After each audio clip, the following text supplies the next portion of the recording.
Hey, today I want to do a comparison side by side of the Smith & Wesson M&P 9 Compact and the Glock 19. I just recently acquired this Glock 19. I believe it'd be 2 weeks ago today. Man, absolutely love this. I've never had a mid-size Glock. I am able to shoot the Glock 19 pretty well for my shooting ability. I'm not saying that this is more accurate than any other gun. I just tend to shoot this better than I do the M&P 9 Compact. But today is just a side-by-side.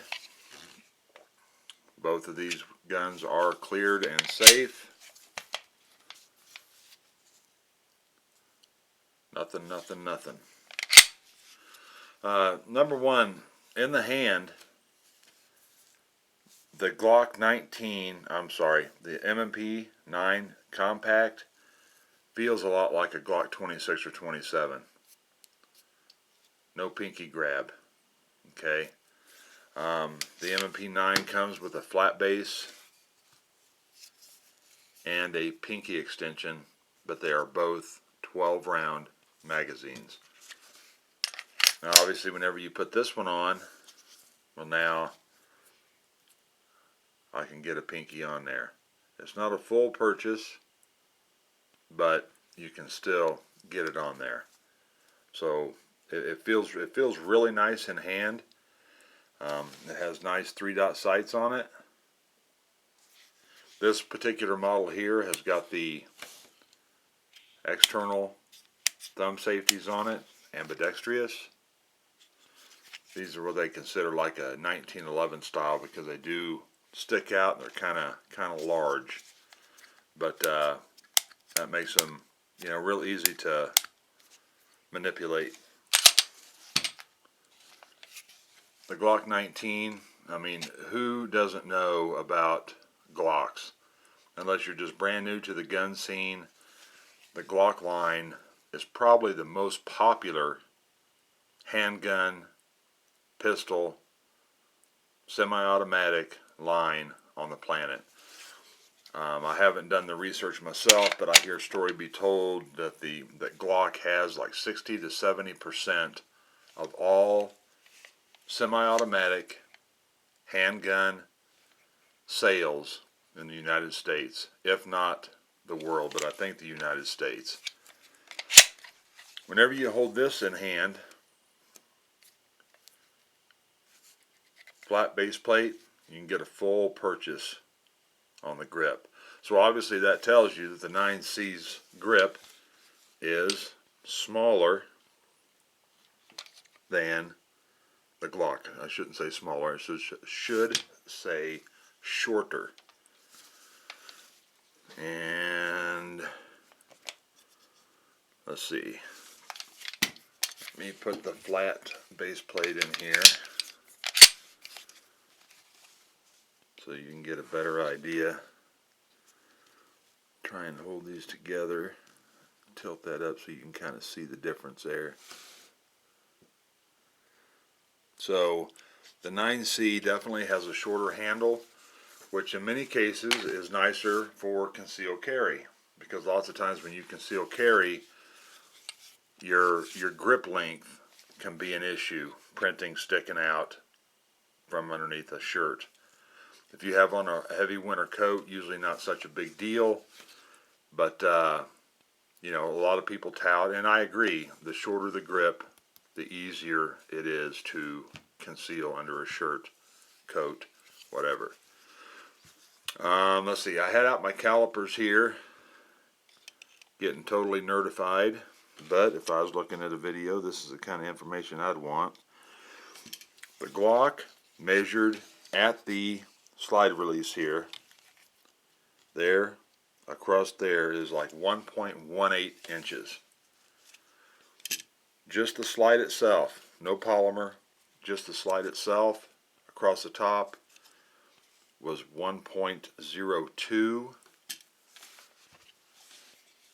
The M&P just across the slide right here was 1.09. Now I did not measure across them safeties, because it'd just be a ridiculous high amount. But for the most part, just, you know, here up in here is what's going to be in your holster inside your waistband. This will be sticking up above. Yeah, this can, and it has with me, kind of start digging into your side a little bit, but I got some love handles. Okay, a thinner person may not feel that so much as somebody that has a little bit of extra weight hanging off the side of their body. You know, but as far as actual weight inside a holster, this one 1.09 back here in this area here in width. Now you compare the two, you can see the M&P may actually appear to be narrower. Well, the M&P has got some nicer milling, got some rounded edges here. It's not as blocky looking as the Glock is. Okay. The weights on the two, empty with flat magazines. The M&P 9 compact, 24.9 ounces. Glock 19,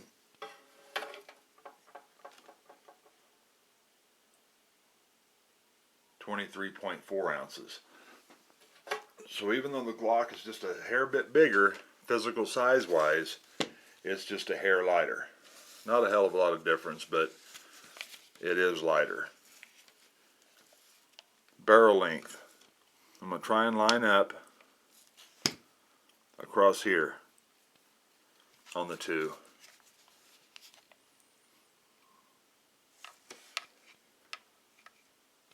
I'm going to have to get that out further.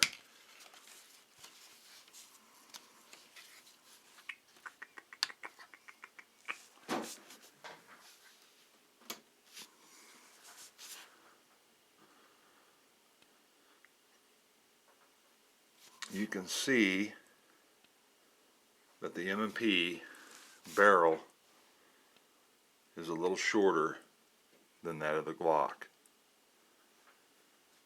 Okay, so the barrel length is a little shorter. The overall length, you set them both on their back sides, stand them up, lift it up. The Glock is just a little overall longer. Okay, so the Glock is a little longer in the barrel and a little longer overall. Width-wise is, you know, practically negligible. This height here, the Glock is going to be just that little bit right there taller. Okay. Now, this is considered a compact. This is considered a compact. You know, Smith & Wesson makes an M&P 9 subcompact, and Glock, of course, makes the Glock 26, which is the subcompact 9mm. So, I don't have my Glock 27 anymore to compare, you know, a 26 or a 27 to this M&P, but I think that this M&P 9 would fall kind of between a 26 and a 19 as far as overall dimensions. Now obviously weight, the M&P is going to be heavier. The M&P, the slide on this is stainless steel. Okay, this does, focus, tend to make the gun feel in hand a little top heavy. Okay, this slide is definitely heavier than the slide on this Glock, and that's probably where that extra weight comes from. Even though the Glock is a little bit bigger, longer, this slide in hand definitely feels heavier. The Glock feels more balanced than this does. But once you actually get a full magazine in here and get that weight down here, it isn't as noticeable. But I will say that having that feel that way up top is not an issue.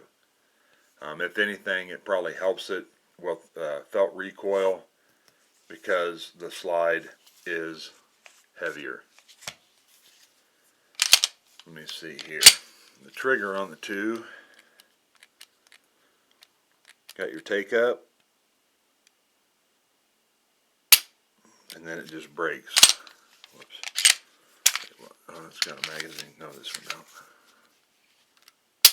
Okay. Pull, it stops. I'm not feeling any creep, and then it just breaks. It has a nice break to it. Reset.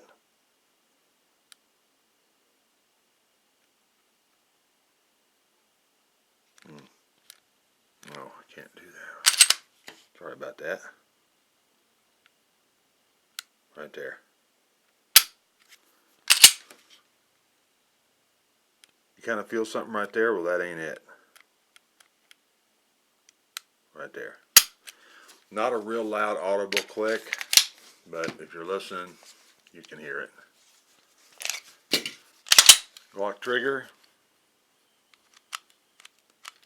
You got your take up right there.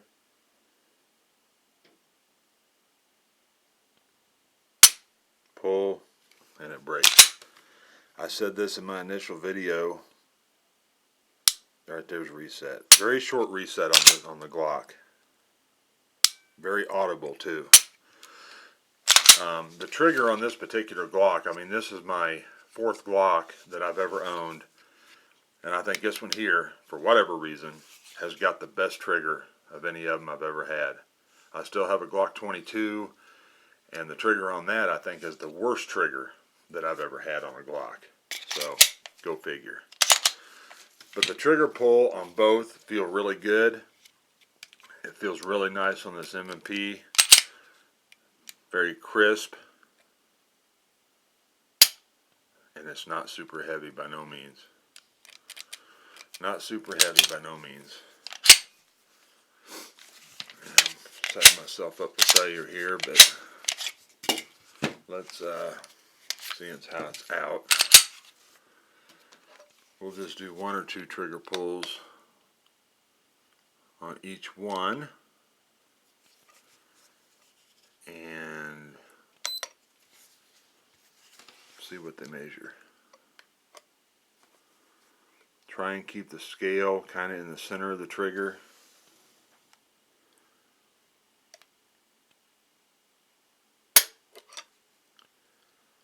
£5, 11 ounces.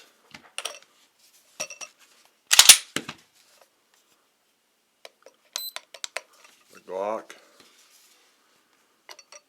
Yeah, I didn't tape down the safety son of a gun.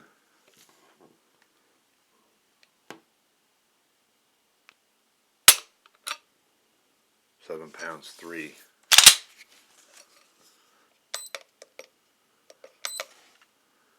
If I pull this more toward the bottom,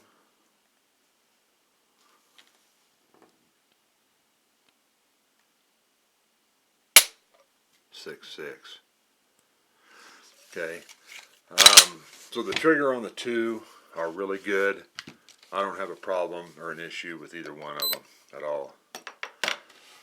On an overall, between the 2, my personal opinion is in this scenario only, prefer the Glock, and the only reasons is practical shooting. I can group better with this than I can with this. Why? I have no idea, but I just shoot this a little better. They both have great triggers. I actually, because of that top heaviness of this one, if I had to choose, I like the feel of the Glock in my hand a little better than this. But it's not by much. Don't get me wrong, it's not by much at all. The sights on the Glock, of course, the goalpost, which I personally like. The Glock is a 15+1 capacity, M&P 9 compact, 12 and +1 capacity. So that's it. Just kind of a side-by-side comparison of the two. They're both fantastic guns. This, not a single failure. Not one. I don't know how many rounds I have through it. I'm horrible at keeping count, but it's got to be somewhere between 200 and 300. Not a single failure from day one. And of course the Glock, I haven't had any failures with that one either. So anyhow, I hope you all enjoyed that. Just a little bit of nerd info for you. The kind of stuff I'm looking for when I'm wanting to compare a couple of handguns. Thanks for watching. Thanks for all the new subs. You all take care. We'll see you later.